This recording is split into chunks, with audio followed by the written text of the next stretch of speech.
대출 규제가 강화됐습니다. 그렇다면 갭 투자 여전히 안전할까요? 많은 사람들이 착각하고 있습니다. 대출 규제 리스크 증가. 과연 맞는 말일까요? 대출 규제가 많아지니 당연히 위험이 커졌다고 생각하기 쉽습니다. 하지만 정말 그런지 조금만 차분히 들여다보면 오히려 반대로 볼 수도 있습니다. 대출 규제의 본질은 기존 소유자에게 대출금을 갚으라는 것이 아닙니다. 규제는 다음번 매수자가 쉽게 돈을 빌려 집을 사지 못하게 하는 장치입니다. 즉 현재 보유자에게 직접적인 리스크를 주는 것이 아니라 앞으로 누가 내 물건을 사줄 수 있느냐의 문제를 만든다는 겁니다. 그래서 단순히 리스크가 커졌다라고 생각하는 건 오해일 수 있습니다.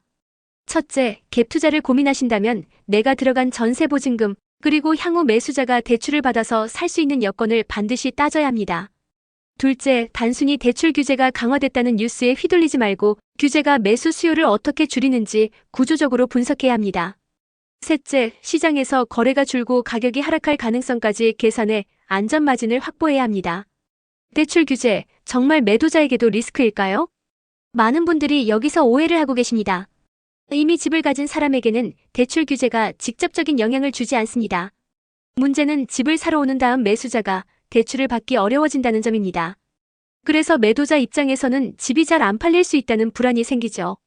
대출 규제의 본질은 기존 보유자에게 빚을 갚으라는 것이 아닙니다. 그 대신 새로 사려는 사람들의 자금줄을 쬐어 매수 속도를 늦추는 장치입니다. 따라서 매도자이자 동시에 갈아타기 수요자인 사람들은 규제가 악재라고 느끼는 겁니다. 하지만 진짜 리스크는 규제 자체가 아니라 매수 심리가 위축되어 거래가 막히는 구조적 현상입니다. 첫째, 집을 매도하려는 분들은 반드시 시장의 대출 규제 상황을 점검해야 합니다. 둘째, 매도와 매수를 동시에 계획한다면 매수자 확보 가능성과 자금 계획을 미리 세워야 합니다. 셋째, 규제가 강화된 상황에서는 매매가 지연될 수 있으므로 잔금 일정과 전세 계약 만기를 유연하게 조정하는 것이 필요합니다. 대출 규제가 강화되면 집값이 떨어질까요? 많은 분들이 오해하고 계십니다. 사실은 그렇지 않습니다. 겉으로 보면 매수자가 줄어드니 집값이 떨어질 것 같죠. 하지만 매수자가 줄면 동시에 매도자도 줄어듭니다.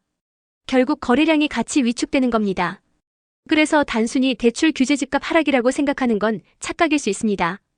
대출 규제는 매수자가 쉽게 집을 사지 못하게 막는 장치입니다. 하지만 매도자 역시 집을 팔고 다른 집을 사야 하기 때문에 매수길이 막히면 매도도 줄어듭니다. 결국 규제가 강화되면 거래 자체가 줄어드는 효과는 있지만 집값 하락으로 곧장 이어지지는 않습니다. 집값을 실제로 끌어내리는 건 매도자에게 강제적인 부담을 주는 세금 인상이나 급격한 금리 상승 같은 요인입니다. 첫째, 규제를 단순히 집값 하락 신호로 해석하지 마시고 거래량 변화를 먼저 보셔야 합니다. 둘째, 정책이 단순한 대출 제한인지 아니면 세금금리 같은 강제 매도 압박인지 구분해야 합니다. 셋째, 단기 시장 변동에 휘둘리기보다 중장기적으로 정책 방향과 경제 상황을 종합적으로 체크해야 합니다. 세금을 몇 배씩 올리면 집값이 폭락할까요? 잠깐만요. 단순히 그렇게 보시면 큰 착각일 수 있습니다. 많은 분들이 세금을 때리면 집값이 떨어진다고 생각합니다. 맞습니다. 단기적으로는 매물이 늘어날 수 있습니다. 하지만 장기적으로는 집을 팔고 무주택자가 되려는 사람은 많지 않습니다. 세금 폭탄이 나오면 단기적으로는 버티기 어려운 매물이 쏟아집니다. 하지만 매수 자체가 막혀있는 상황이라면 이 매물이 한번 출회된 이후에는 급격히 줄어듭니다. 대부분의 사람들은 무주택자가 되는 걸 피하려 하기 때문에 단기 충격 이후엔 오히려 거래가 잠깁니다. 특히 전세 부족 우려, 금리 인하 시, 전세 급등 가능성 같은 요인까지 겹치면 집을 내놓을 이유는 더 줄어듭니다. 결국 매물을 쏟아내는 건 고령층 일부 또는 특별한 사정이 있는 경우에 한정됩니다. 첫째, 세금 정책이 단기 충격인지 장기 구조 변화인지를 구분해야 합니다. 둘째, 매물 출회의 타이밍을 잡으려면 시장 심리와 정책 발표 시점을 함께 봐야 합니다. 셋째, 무주택 전환 리스크까지 고려해 장기적 가격 흐름을 냉정히 점검해야 합니다. 지금 마포 아파트 사도 될까요? 많은 분들이 묻습니다. 하지만 중요한 건 사야 하냐가 아니라 살 수 있냐입니다. 대출 규제가 강해진 지금 돈을 빌려서 집을 사는 게 현실적으로 쉽지 않습니다.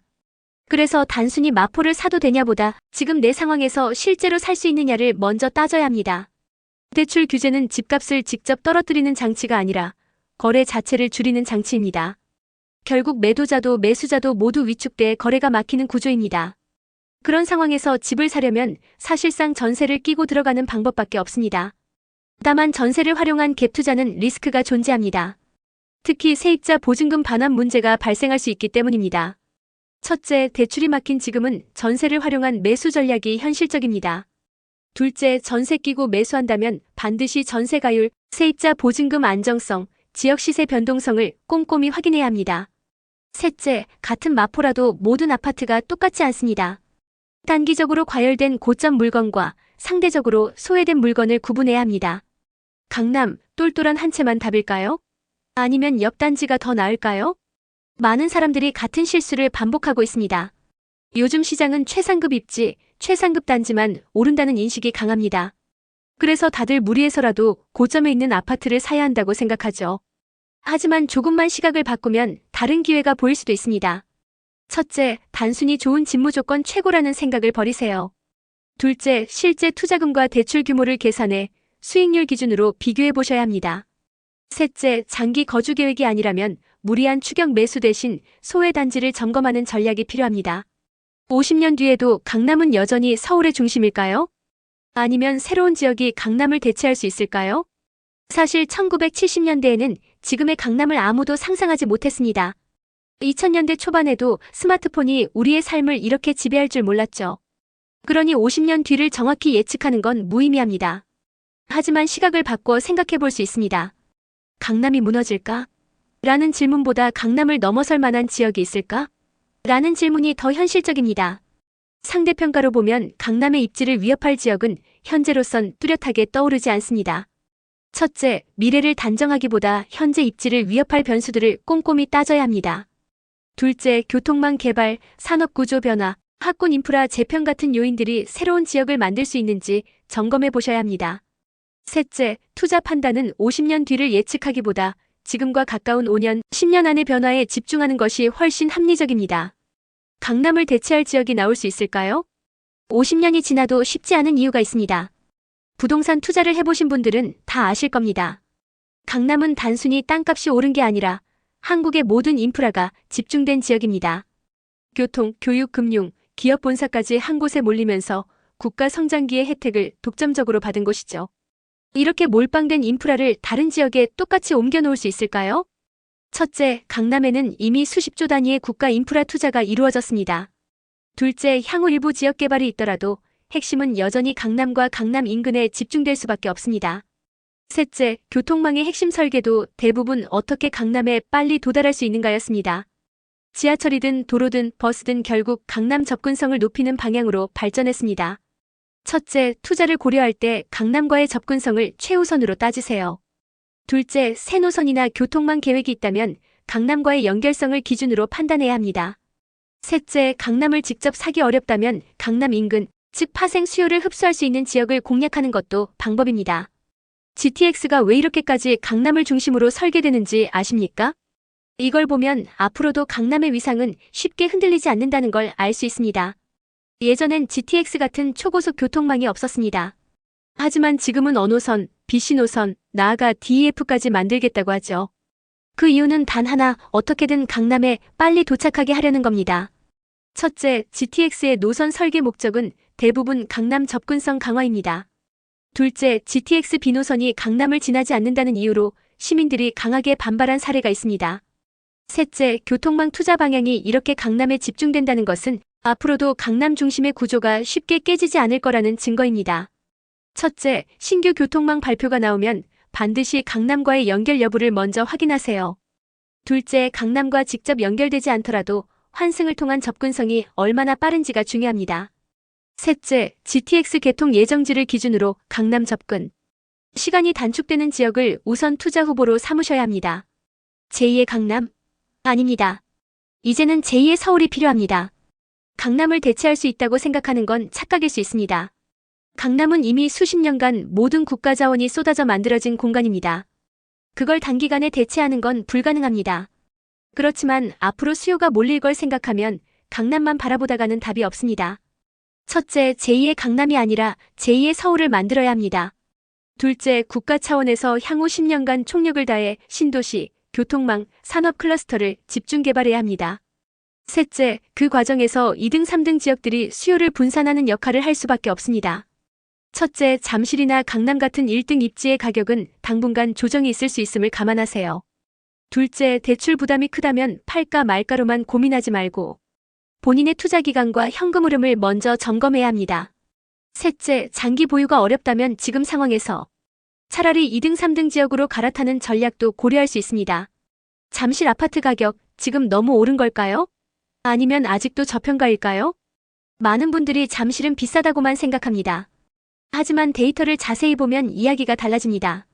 첫째, 2022년과 2023년에 잠실은 강남 서초보다 훨씬 더 많이 빠졌습니다. 둘째, 잠실은 대단지가 많아 거래가 몰리면 가격 등락이 빠르게 드러납니다. 셋째, 같은 시기 강남구와 서초구는 횡보에 가까운 흐름을 보였습니다. 결과적으로 잠실의 회복 탄력은 다른 지역보다 강하게 나타났습니다. 시장 흐름을 볼 때는 단순히 단기 상승만 보지 마시고 최근 23년간의 하락 회복 사이클을 함께 비교해야 합니다. 또한 강남 서초와 잠실을 나란히 놓고 변동폭을 체크해 보셔야 합니다. 잠실 아직도 외곽 취급만 받을까요? 앞으로 평가는 완전히 달라질 수 있습니다. 많은 분들이 잠실은 강남에서 멀고 외곽에 있다고 생각합니다.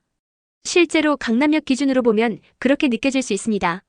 하지만 교통망이 확장되고 개발이 진행되면서 시각은 달라질 수밖에 없습니다. 지금은 불안하게 보이지만 흐름을 자세히 들여다보면 다른 그림이 보입니다. 첫째, GTX AC 노선이 삼성역을 중심으로 모여 있습니다. 둘째, 강남역 기준으로는 멀게 느껴졌던 잠실이 삼성역 기준으로 보면 훨씬 가깝습니다. 셋째, 잠실은 지금까지 저평가를 받아왔지만 앞으로는 더 좋은 평가를 받을 가능성이 큽니다.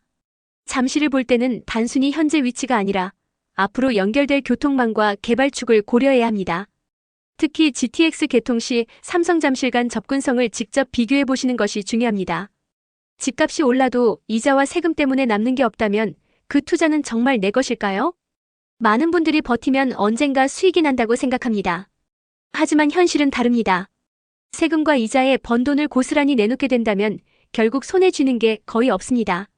이 상황을 모르고 매수한다면 오히려 스스로를 힘들게 하는 투자일 수 있습니다. 부동산에서 가장 중요한 건 얼마나 올랐느냐가 아니라 실제 내 손에 얼마가 남느냐입니다. 예를 들어 집값이 5% 올라도 대출을 많이 끼고 이자를 4%씩 내고 있다면 실질적으로 남는 건 12%에 불과합니다. 더 큰 문제는 우리나라 세법이 이자를 비용으로 인정해주지 않기 때문에 세금까지 내고 나면 수익은 더 줄어든다는 점입니다. 그래서 매수 전에 꼭 계산을 해보셔야 합니다. 방법은 단순합니다. 예상되는 집값 상승분에서 대출 이자를 빼고 세금까지 고려해보세요. 그 과정에서 실제로 남는 금액이 적다면 그 투자는 다시 생각해보는 게 맞습니다. 단순히 올랐다는 사실만 보지 말고 내 통장에 남을 순수익을 중심으로 판단해야 합니다. 집값이 오른다고 다 내 돈이 되는 게 아닙니다. 세금과 이자, 비용까지 따져보면 남는 게 없을 수 있습니다. 집을 사면 무조건 남는 장사라고 생각하기 쉽습니다. 하지만 현실은 다릅니다. 양도세, 취득세, 복비, 이사비, 은행 이자까지 합치면 실제 수익은 크게 줄어듭니다. 그래서 단순히 집값이 올랐다는 이유로 안심하기는 위험합니다. 부동산은 오르는 속도보다 빠르게 빠져나가는 돈이 더 많을 수 있습니다. 세금은 반드시 내야 하고 대출을 많이 받았다면 매달 이자가 빠져나갑니다. 집값이 유의미하게 올라도 그 상승분을 온전히 가져가기는 쉽지 않습니다. 그래서 결국 중요한 건 얼마나 버틸 수 있느냐입니다. 집을 살 때는 반드시 내 능력치를 계산해야 합니다. 단순히 동네가 좋다고 덜컥 들어가기보다는 내가 감당할 수 있는 이자와 세금, 유지비를 꼼꼼히 따져야 합니다. 대출을 얼마나 감당할 수 있는지, 장기간 버틸 체력이 되는지를 먼저 확인한 뒤 매수 여부를 결정하는 게 현명합니다. 동네가 좋아도 내가 감당할 수 없다면 그건 내 집이 아닙니다. 대출을 무리하게 안고 가다 보면 결국 수익은커녕 손실만 남습니다. 투자에서 가장 먼저 지켜야 할 건 내 한계선입니다. 앞으로 매수 계획이 있다면 지금 바로 내 능력치를 계산해보세요. 이 계산 하나가 수년간의 고생을 막아줄 수 있습니다. 여러분의 생각은 댓글로 남겨주시고 이 영상이 필요하다고 생각되는 분들과 꼭 공유해주세요.